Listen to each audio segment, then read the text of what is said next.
Okay, let's talk about the GOP endorsements of Donald Trump. Let's talk about great things from the FBI. Let's discuss health things, the Ark of the Covenant, covenant, that's weird. All that and more coming up on I'm Right.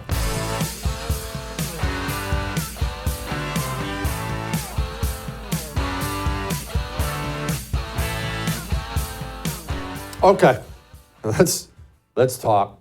And the talk we're about to have, I'm just going to warn you right now, it might be hard to hear.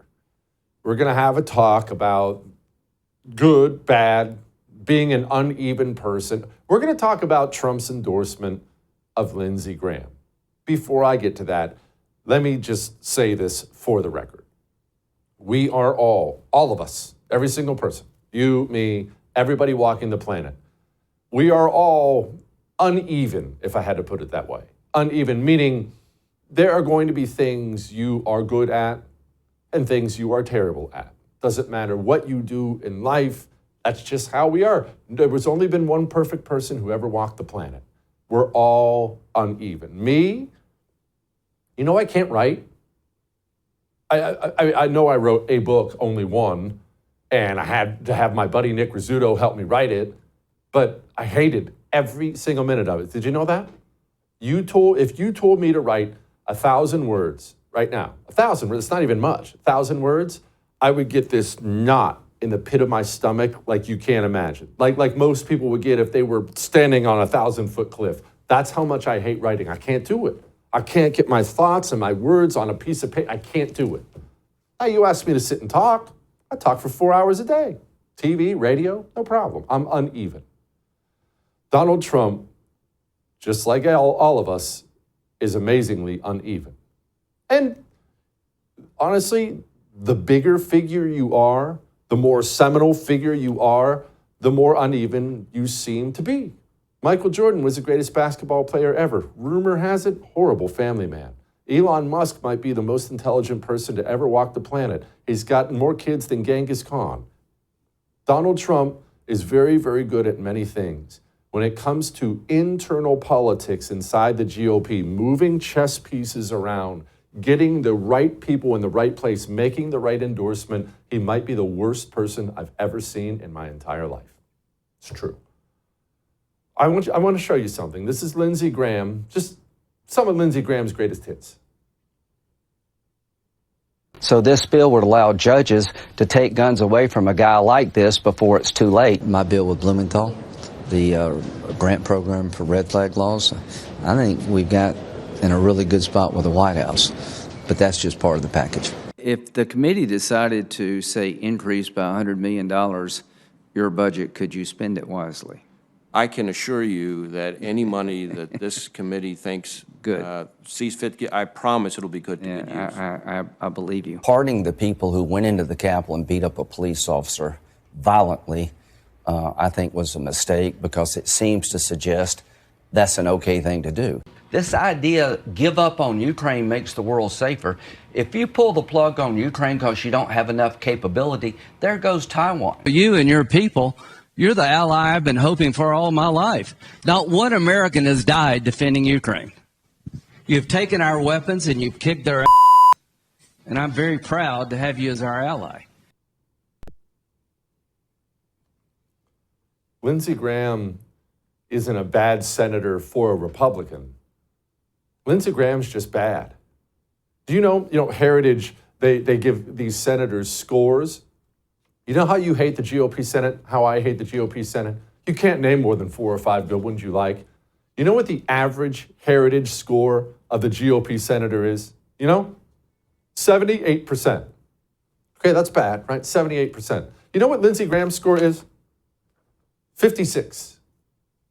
Lindsey Graham is the enemy of everything you hold dear.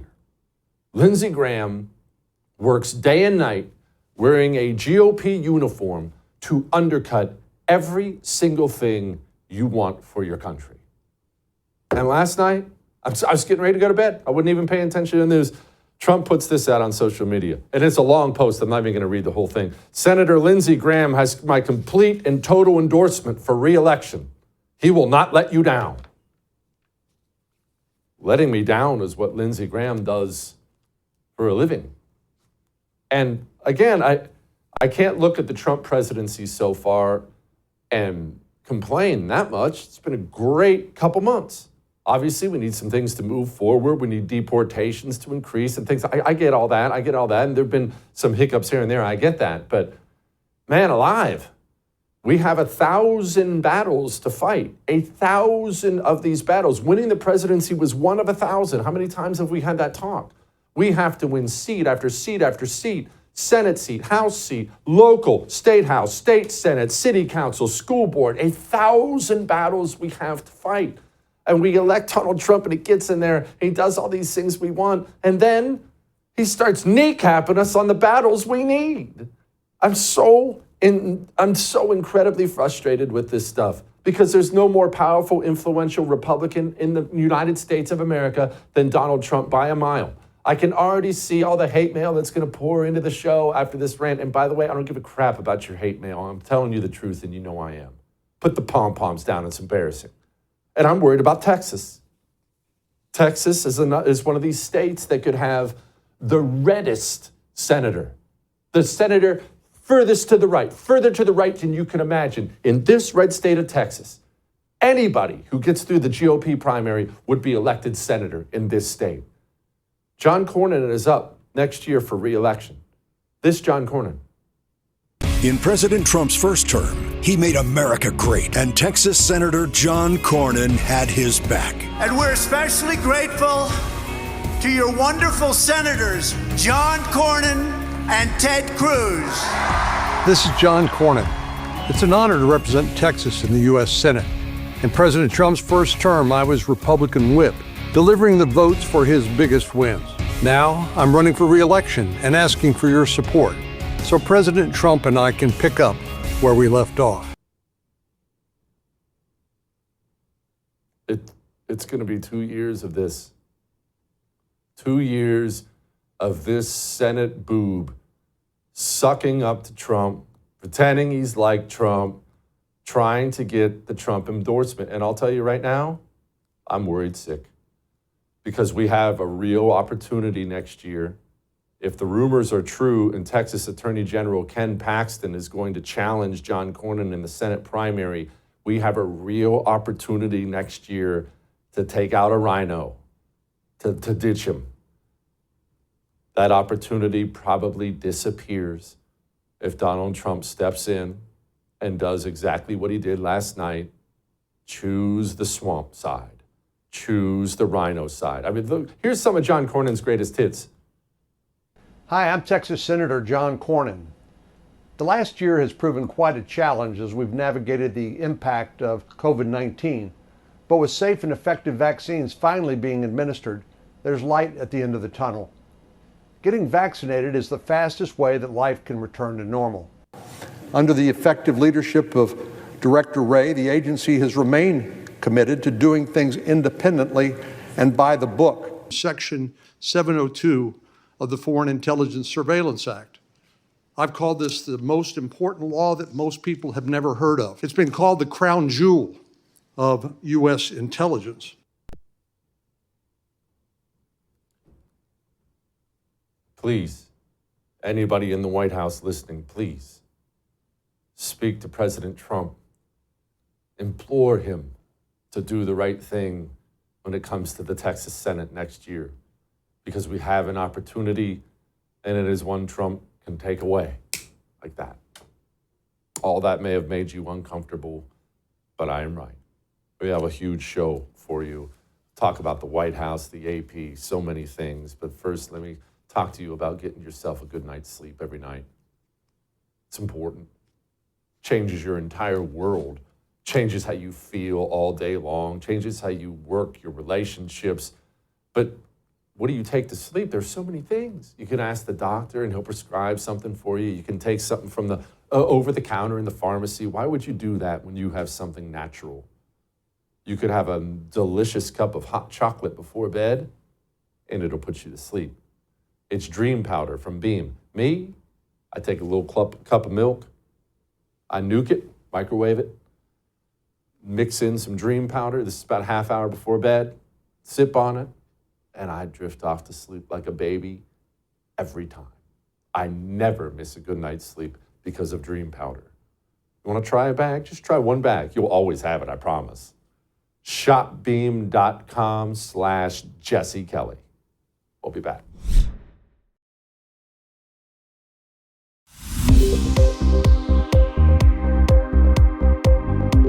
Miss Marr, I'm sure you're aware that Hunter Biden had a laptop. I am, sir, yes. Okay. And there were many stories written about said laptop. Yes, sir. And in 2020, unfortunately, NPR's managing editor for news refused to cover the story, and he branded it a, quote, waste of time. How many times did y'all interview Adam Schiff about the Russia collusion? I'm sorry, I don't have that number. It was 25 times. You know how many times NPR interviewed chairman of this committee, oversight committee, Jamie Comer, about the Biden impeachment inquiry or the Hunter Biden tax evasion and illicit business dealings of the Biden family? I'm sorry, I don't know. I believe that's 0. You believe your reporters are fair? You said they're fair and they're working at it. I believe that they work to be every day, sir. They're non-biased. And yet you have the voter registration issue. I mean, we're all human beings. We're all going to see through the world through a certain lens. And are you aware of any Republicans, any registered Republicans in your newsroom? I couldn't say registered, but I know we have conservatives in our newsroom, yes. Okay, so the recent registration, when it was looked at, 87 Democrats and 0 Republicans registered. I found that very concerning, Yeah, sir. I would. Not even 40 to 30 or 50 to 20, 87 to 0. But it shouldn't be surprising when their own CEO says things like, I'm so done with late-stage capitalism, or calls the President of the United States a deranged racist sociopath, or that America's addicted to white supremacy. That made me uncomfortable, and it takes a lot to make me uncomfortable. Joining me now, Monica Paige, White House correspondent with Turning Point USA. Monica, look, I hate NPR as much as the next man, but I also hate the fact that we're still funding it. Where's the GOP at? I love the hearings. Hey, I like Pat. I know Pat. Where's the defunding coming? I'm promised it every other day. You and me both, Jesse. I mean, I feel the same way. Did you know that just last year alone, NPR received just about $11 million in federal funding? And for what? I don't know about you, but I listen to NPR only when I'm in an Uber. For some reason, the Uber drivers always seem to be playing NPR on the radio on my way to the White House or back home. And sometimes I'm interested. What are they talking about? It's always interesting to hear what NPR has playing or what they're reporting on. And it's always either a half truth or it's something that they just never did their full research on. So it's about time that DOJ really gets the chainsaw and starts, ripping through these organizations like not only NPR, but PBS and these state-funded, federally funded news organizations that aren't bringing the American people the truth. They've been lying. They're propagandists. This is what they do. And it's about time that we need the full truth brought by our outlets like yourself and like us here at Turning Point and Frontlines and other, small little organizations here that really have a big voice in the grand scheme of things.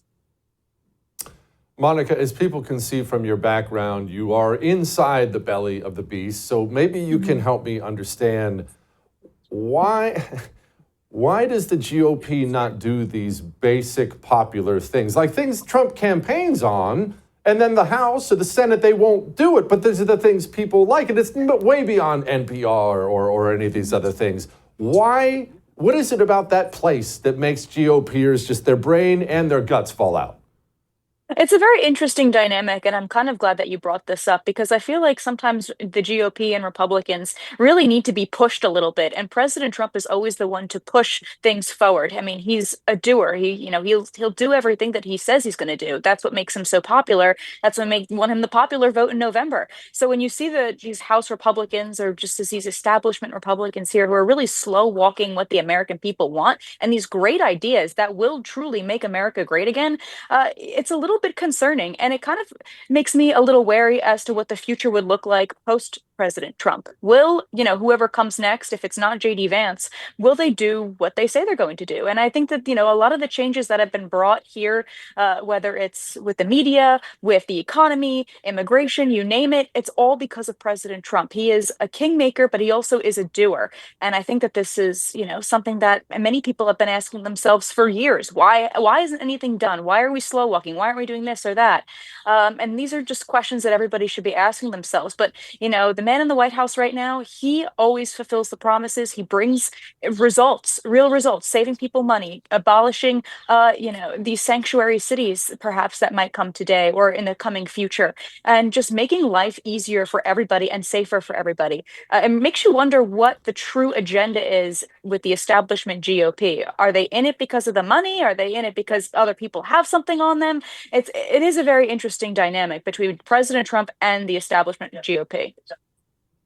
It is extremely interesting. Monica, I personally am greatly enjoying watching the Associated Press get treated like the pond scum they are. How enjoyable is it for you to have a front row seat to all this?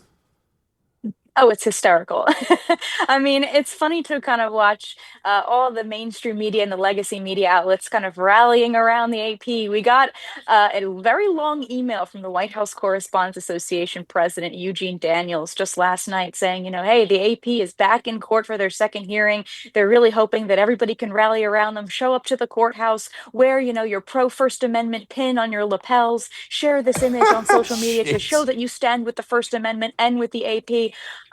And what's interesting is that I don't understand why exactly this is such a big thing, because when I was, under the Biden White House, I was never called on. I was always silenced. I never got my emails returned. Every time I try to get a question or an answer from anybody in the White House, my emails went deleted or ignored. So I think it's a very hypocritical situation that the AP is putting themselves in. And yes, they do appear in court. I believe that the judge in this case refused the injunction that the AP was asking the White House to stop banning them from events in the Oval Office or Air Force One. So it'll be interesting to see what the future is for the AP, if there even is one. Many people have seen through the lies that the AP has spread over the last 4 years, especially covering up for Joe Biden's, mental cognitive decline, because they were also contributing to that as well. And just the lies that they spread about President Trump. I mean, I don't blame this administration for banning the AP. The AP, what does it contribute to America? It contributes just as much as NPR or PBS.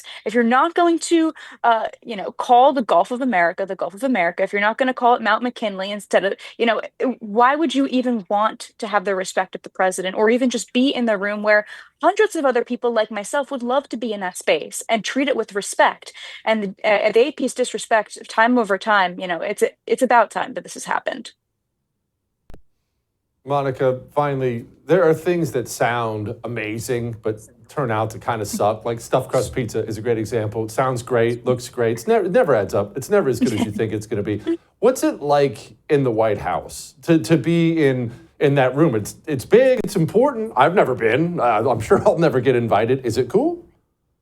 Well, I would say for the past year and a half covering Joe Biden, it was a very different White House compared to what we've been seeing in just 2.5 months. I mean, you go to some of the press briefings under Joe Biden and there'd be people not even sitting in their seats. There'd be empty seats across the entire room. Now, good luck even trying to find a little space at the carpet in the press briefing room, because everybody's standing, everyone's crowding in, everyone wants to know what the president is doing because he's doing so much. But here, being a reporter who is about common sense. It's not about maybe conservative values. It's about bringing common sense and representing the American people. It's been a little bit of a challenge. I mean, you walk around here and it seems like the legacy media knows you because they've seen articles written about you. But it's a pretty vile space. I mean, you've had reporters here for decades that have really made this entire White House their entire personality, about how, they show up for the past 50 years, for decades that they've covered and chasing after these politicians. And it really is crazy. The Biden White House really bred a sense of elitism among some of these reporters, that just because you have a seat, it means you're definitely going to get called on in the briefing room. But that's not the case anymore. This White House that we're seeing right now has completely transformed that and turned it upside down. Now people who never had a voice, like myself, finally have a voice, and it's refreshing. So I definitely encourage, more small, reporters or those who, maybe haven't had a voice to step up to the plate and really join the White House. I mean, it is definitely a fun experience, but it's not for the weak, because there are a lot of people that are looking to, try and get you for everything. You kind of have to watch what you say, watch every move that you make here, because you never know who's watching, especially that front row of the briefing room. Caitlin Collins, AP, NBC, CBS, you name it. They watch you like hawks. It's pretty crazy. That's wild. Monica, enjoy yourself. Get some stuffed crust pizza. All right. FBI made a big arrest. We'll talk about that. Talk to Steve about a few things. Before we get to that, let me talk to you about your phone. You know what I'd do if I was in the White House? Probably step outside, because I don't think I would enjoy it very much. I'd step outside and I'd call somebody. And you know what? My calls will go through because I have Pure Talk. And when you switch to Pure Talk, it's not just that you're supporting the patriotic cell phone company. They're on the same network. You realize that. There's no reason, hear me here, there is no reason not to switch to Pure Talk. You save money. It's painless. You keep your phone, you keep your number, or get a new phone. They have all that. They're on the same network, so your service is the same, and you deal with a pro-American company. Why haven't you switched? It's cake. Take you a few minutes. puretalk.com/JesseTV is where you go to switch. Switch to Pure Talk. We'll be back.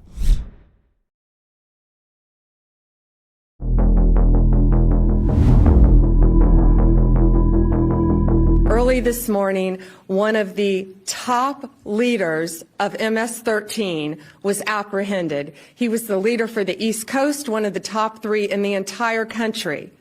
Right here in Virginia, living half an hour outside of Washington, D.C.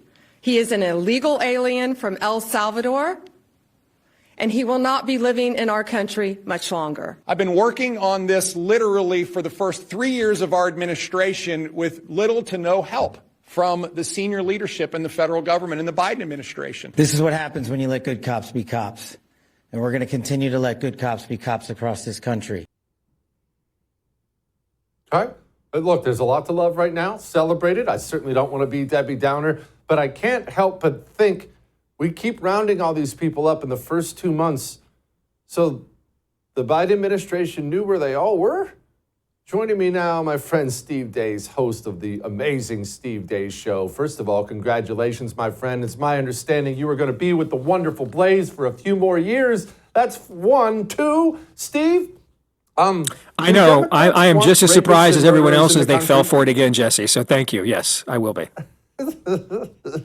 Do Democrats want rapists and murderers in the country, Steve? How am I supposed to take it any other way? I don't know that you. I don't know how you could. I think ultimately you have to understand that for the left, Jesse, and I know you understand this, but I think our audiences need to understand that for the left, everything is about power and control. Everything they do is about what grants them power and control.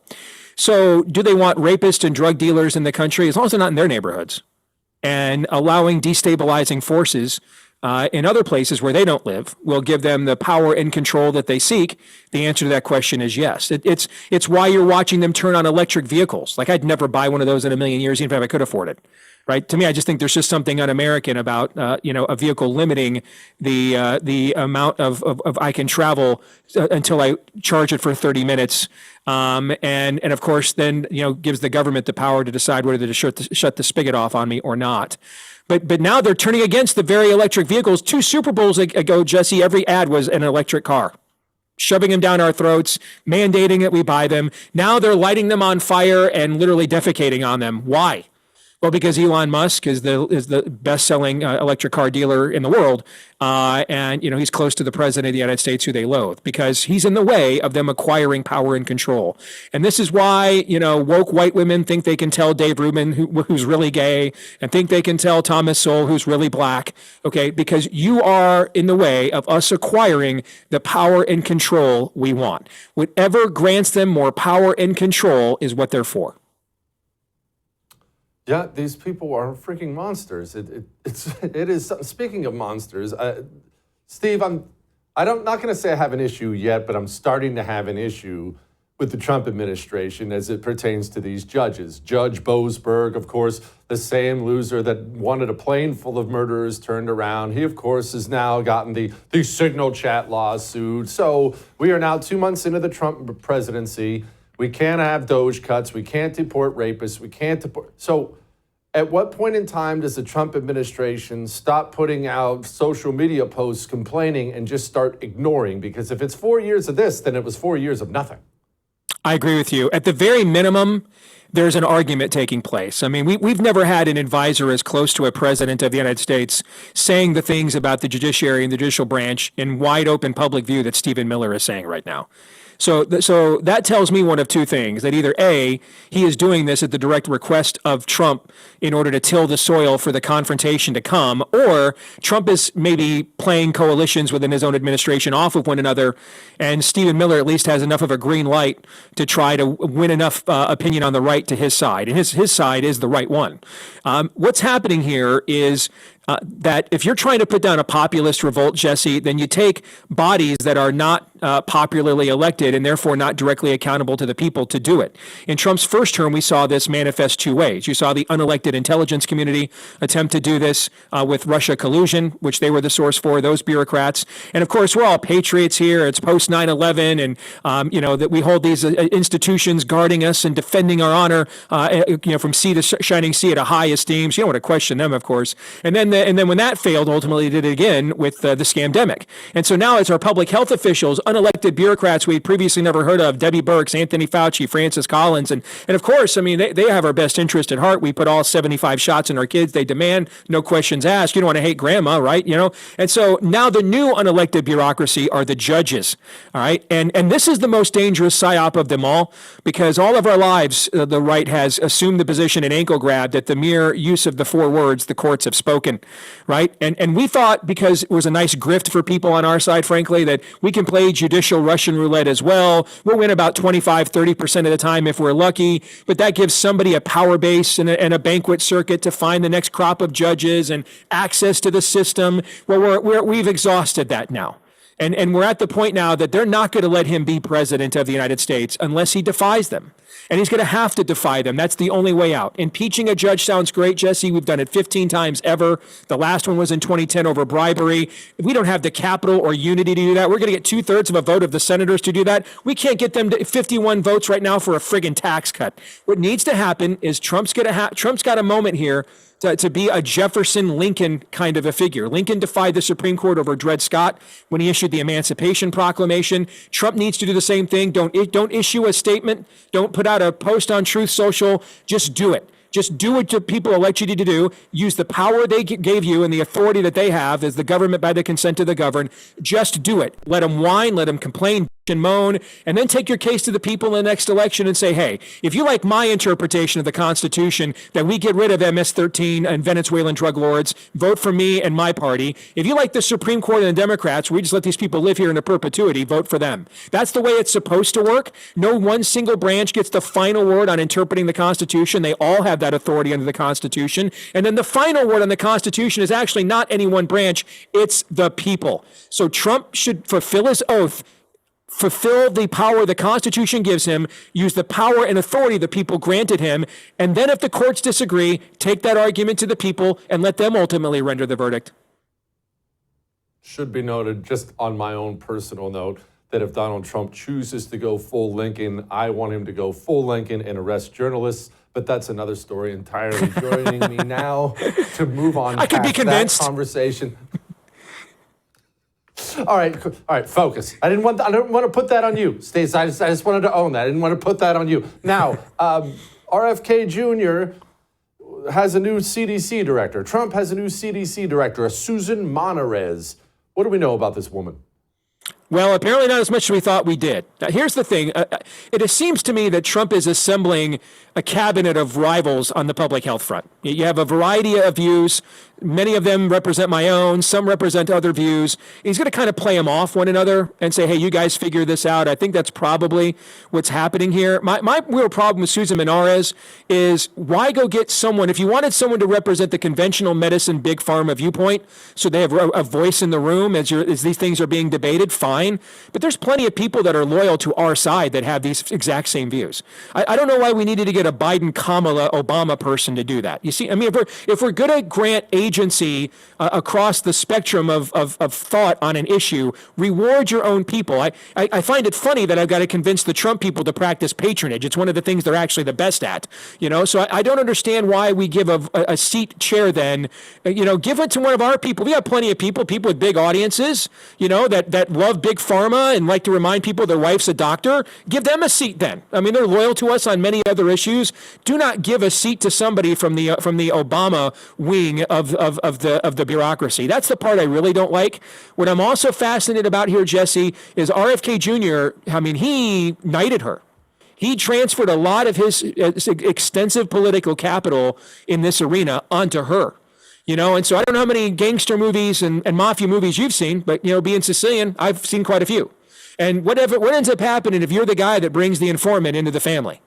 It's not just the informant that gets taken out to Miller's Crossing, brother. You go with him. Okay, so this is going to be fascinating. I mean, RFK Jr. did not just simply say, hey, you know, support her. He gave her a vote of confidence with his own credibility. So she better deliver. Otherwise, people are going to have it reflect back on him every bit as much as her. Is there a chance, look, I'm trying to put a sunny face on this whole thing because I'm still steamed about the Lindsey Graham incident, which we haven't even gotten into yet. But is there a chance that the solid people like Dr. J, Martin McCary, there's enough solid people in the health area of this administration where this woman, even if she is a freak, doesn't matter? 100%. I mean, this is the most contrarian healthcare bureaucracy, that's ever been appointed in American history. I mean, even if just one of the guys, Makari, Bhattacharya, even if they're just one, RFK Jr., of course, is the head of them all. He's the tribal chieftain of this entire, tribe. So even if we had just gotten one of those people, man, could you imagine if one of those people were put in a room in March 14th, 15th, or 16th of 2020 with Debbie Birx and Anthony Fauci, if just one Jay Bhattacharya, one Harvey Risch, one Peter McCullough, we got none. Okay, so even one is tremendous progress. For Trump to nominate several of them, I think we should still be very optimistic on this front. Okay, Steve, finally, I talked about this in the opening. Trump is very good at many things, and like many people who are very good at many things, he's also very bad at many things. We're all probably guilty of that.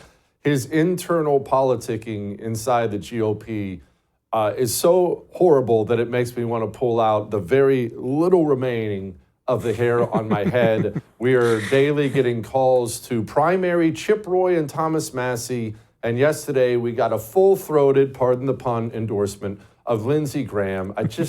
Steve, help me understand. At some point, I just have come to the conclusion that in exchange for a couple of positive appearances on Meet the Press and Deface the Nation every year, Trump agrees to keep Lindsey Graham's homosexuality closeted. And there's some Faustian bargain has been struck there. I can't make any other sense of it. Although, let me tell you, brother, Lindsey Graham is not an anomaly in the South Carolina GOP. Like a lot of these red states, like the state you live in, frankly. Okay, there's a lot of these states, man, that have a lot of cachet and don't mess with Texas and we're a red state, we're the buckle of the Bible Belt and all this other kind of garbage branding. And for every Lindsey Graham's a Hydra. Maybe his vices are different, than Shelley Capito's and West Virginia's. Okay, but I mean, the system just spews out so many of these figures from so many of these red states. Much of the representation in my home state of Iowa, Jesse, we've done a phenomenal job making it on the ground one of the reddest states in the country. We still have not been able to penetrate the veil of who we send to Washington. Pretty much our entire congressional delegation sucks. And so the amount of money that it takes to get into one of these federal positions and then to hold these federal positions, how captured all these people are. If you got rid of Lindsey Graham, you might get somebody that's not a closeted homosexual, but they'd have many of the exact same issues, unfortunately. These are deep-seated issues in the GOP. I think in many cases, Trump has just decided he can't solve them all. So if you're going to be willing to be semi-loyal to me, then I'll tolerate you. And Thomas Massie and Chip Roy are more about those guys think for themselves a little too often, I think, for Trump. Oh, gosh, you're so true. It's so right about the Texas GOP, too, that the cowboy boots oftentimes come with leather chaps. Steve, thank you, my friend. I appreciate it. We'll be back.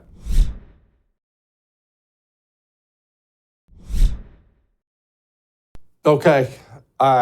Before I bring in Tracy, I just have to point out what a bunch of godless heathens I must work with on this show, because I'm going to ask Tracy, first of all, just to give away the game a little bit, about the Ark of the Covenant. Maybe they have it. And I kid you not, producer Matt, I think it was producer Matt, called, it's right here on my paper, he called the Ark of the Covenant a wooden storage chest. Gosh, these savages. Joining me now, Tracy Beanz, editor-in-chief of Uncover DC. Hey, Tracy, tell me what you know or what you think you know about this wooden storage chest. How do you do that to me? Really? I don't know. Anyway, okay. Little things like the Ten Commandments are in there, but either way, go on. Listen, the way that this is being presented to the world is that there were CIA documents that were declassified that explained a remote viewing project where a remote viewer was sent to find this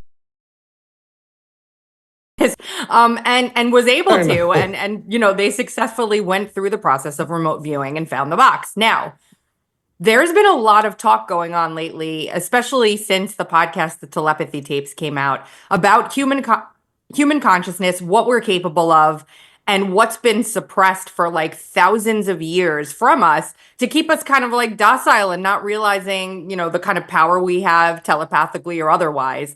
I 100% believe this, only because I've done so much work and study into remote viewing and other programs the government has run in that sphere. So that's my comment on it. Hold on. We are not even going to move on to health stuff until you clarify a couple things for me. What in the world is remote viewing? I need you to break this down in a way that a moron can understand. That would be me.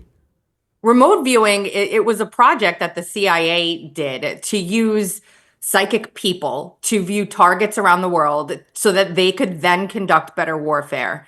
And many countries around the world had done this throughout the years. The United States had a program for a very, very long time that checked out. I'll just say people can look into a gentleman named Joseph McGonigal, who was the one who led this program and kind of trained everybody in remote viewing who was capable of doing it. It is an actual real thing that the CIA used for decades. So that's what it is, as per the CIA, who had a program running it forever. I know, it's crazy. Oh my gosh. I'm so on the outs with all these things. I don't even know what's going on. I do know what's going on with Bill Gates, though, and I do know that if he's allowed to do the things he wants to do, he'd kill more people than Stalin, Mao, and Hitler combined. Here he is. As we make the world healthier, is the population going to get so big that feeding everybody and maintaining the environment is going to be impossible? Here we can see a chart that looks at the total world population over the last several hundred years. And at first glance, this is a bit scary. We go from less than 1 billion in 1800, and then 3, 4, 5, 6, and 7.4 billion where we are today is happening even faster. So Melinda and I wondered whether providing new medicines and keeping children alive, would that create more of a population problem? What we found out is that as health improves, families choose to have less children. And this effect is very, very dramatic. Now, 11 billion people, still a lot, but the good news is that the faster we improve health, the faster family size goes down. And so we can feel great. Tracy, there's so much horrific about that. I don't even know where to begin. And I've heard that audio before. I've seen that video before. Just the most basic part of it is, look at all these human beings who now live. How frightening is that? These people really are monsters, aren't they? They are. And, you know, for him to say we were actually worried about helping people remain healthy because there'd be too many of them, that's the crux of the entire clip right there. It's so many levels of wrong, down to the fact that, honestly, I would argue that Bill Gates is not making anybody more healthy. Literally, no one is more healthy because of anything that Bill Gates has done. I would argue he's decreasing the population because of his, quote, health. So if he wants to pretend for the public's consumption that he's trying to make people healthy, that's fine for him. But he's done the opposite, and thankfully, people are waking up to that more and more every day. Tracy, RFK Jr. and Bill Gates can't possibly get along with RFK out there talking about possibly banning pharmaceutical ads on television. Now, I don't like turning on the TV and every other commercial being some ad for Zoloft or whatever other weird thing they're pushing, but can he even do this?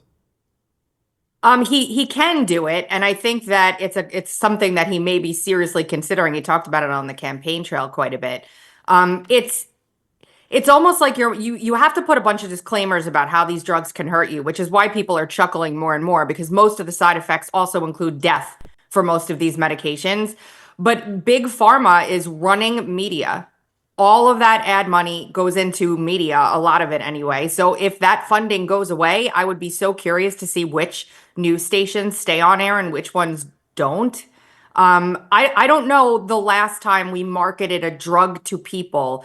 The rest of the world doesn't do it, save another country. I forget which one it is. There's only one other country in the world that actually markets pharmaceuticals directly to the consumer with pretty green bushes and chirping birds and people dancing around while they talk about how, terrible things will happen to you if you take the drug. Take them off the air. Not needed.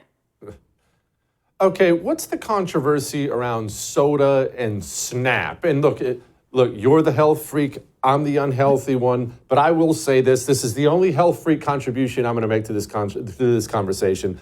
The difference for me with soda or not is 5 to 10 pounds. If I'm drinking it, 5 to 10 pounds up, I don't have to make a single other change. If I stop, 5 to 10 pounds down. So what's the controversy? So there's a host of other things going on when you're drinking soda outside of weight gain. I'm going to get on you, but we'll make you into a fit young whippersnapper in no time. But the controversy here is only that the government SNAP benefits that are meant to help support needy families who need food are allowing for the purchase of soda and junk food and all kinds of other stuff.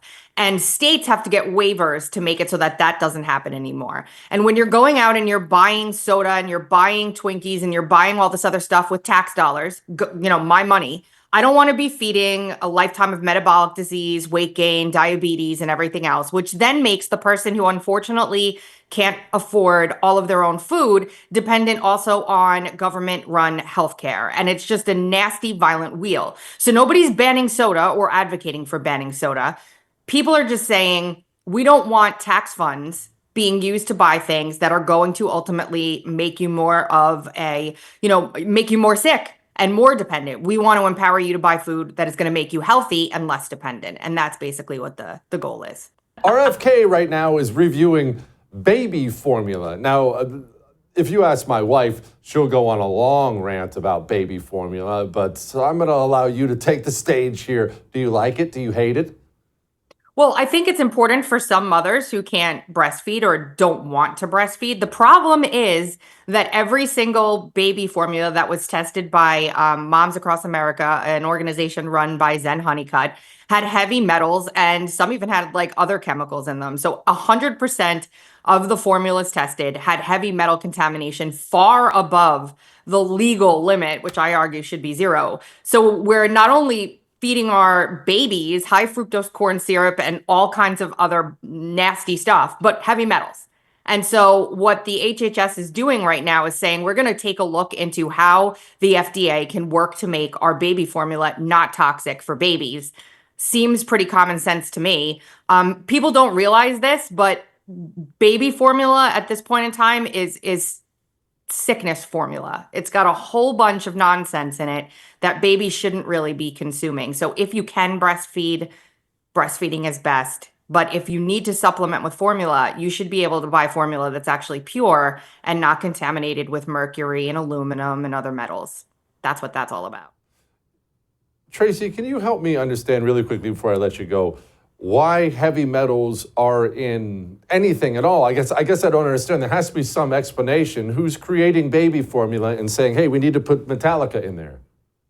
I think that it's more a case of the methods that they're using, the things that they're grinding up were probably treated with chemicals and they're not being, they're not sourcing ingredients well. It's a manufacturing issue. It's a cutting corners issue. It's a nobody's ever going to really notice issue. And they were tested and noticed. So now it's time to fix it. And I would argue that corporations shouldn't be allowed to cut corners to the point where we're getting metals in baby formula, just like you just said. I don't want Metallica in my Similac. So, yeah. No doubt about it. Nothing else matters after all. Tracy, thank you. I appreciate it. Lighten the mood. Next.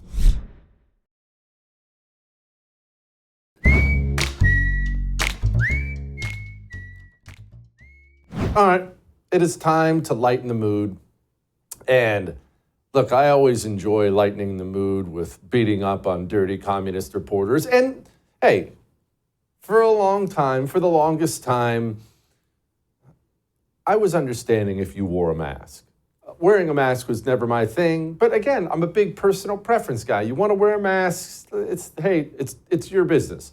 If you're still wearing a mask in the year of our Lord, 2025, you're an insane person. It was just a couple weeks ago, we were at the airport and some mask-wearing, absolute tub of goo TSA agent decided to start screaming at my son because he couldn't understand her because she's in the mask on.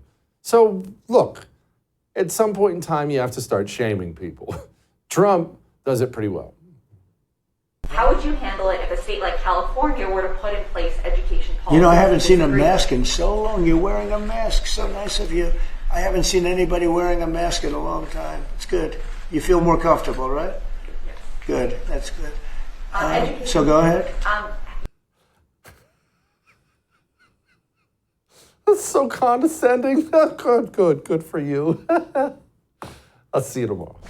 I would thank you for coming to my YouTube channel, but I know how brilliant it is, and I know you love it here. So subscribe and watch. We're going to start really ramping things up and putting some funny stuff, some interesting stuff out there, some collaborations. Either way, my YouTube channel is officially the place to be.